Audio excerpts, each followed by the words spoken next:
在我们升级到 Windows 11以后，原本以为已经没有办法直接启动独立的 IE 浏览器了，而必须使用最新的 Microsoft Edge， 透过它的 IE 模式才能够操作原本只能在 IE 里面浏览的网页。没想到微软还是留了一个后门，我们其实是可以使用看物件来透过看物件来操作 IE 浏览器。以下就介绍2种方法，可以让我们直接在命令行直接就来操作 IE 浏览器。我们可以透过 VBS 来操控 IE 浏览器看物件，只要把 VBS 的内容产生成文字档，那副档名就记得是要叫做.VBS， 然后就可以直接在命令行里面直接来启动它。启动它以后，如果有出现错误的话，只要到这个档案类型关联里面.VBS 关联到 wscript.exe， 这样子就可以正常的来启用 IE 浏览器了。第二个方法是直接使用 AutoHotkey 来操作 IE 浏览器的看物件。首先，你可以用文字编辑器或者是 Adventure IDE 来撰写下面的指令。它这个语法其实是跟上面讲过的 VBS 是类似的，只要用 com obj create 来建立 Internet Explorer.application 就可以产生出 IE 浏览器的看物件。然后接着把 visible 把它设定成 true， 表示可以看到 IE 看物件。然后接着呢，再 navigate 到某一个你需要显示出来的首页。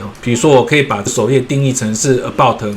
blank， 就是空白页，或者是我把它指定到直接开启 google.com， 它就会把谷歌的搜寻网页直接就开启起来。后面就是检查浏览器到底有没有正常启动起来。那只要做了这样子的动作以后，就可以直接执行.ahk 的档案，它就可以直接把 IE 浏览器给开启起来了。那为了方便操作，其实是可以在找到.ahk 档案以后，点击右键，再透过 compile script 来把它给开启起来。那假如说你跟我安装了最新版以后发生了这个错误，它没有办法正常的做编译，那这种情况呢，就去找到你 AutoHotkey 的安装资料夹里面的 compiler， 这个里面会有一个 ahk to exe， 你直接点击 ahk to exe， 然后把需要执行的.ahk 的档名、输出的档名，还有要使用的图示的档名，通通指定好以后，再点击这个 convert， 它就会在你资料夹里面产生出你需要的执行档了。比如说我这个 IE.ahk， 我经过 AutoHotkey 的编译以后呢，就会产生出一个 IE.exe， 这样子我就可以直接执行这个 IE.exe。执行完以后呢，它就会把 IE 浏览器给开启起来。我们来执行看看，直接点击这个 IE.exe， 你可以看到它马上就显示出 IE 浏览器了，而且就浏览到刚刚指定的 google.com 的。那这个就是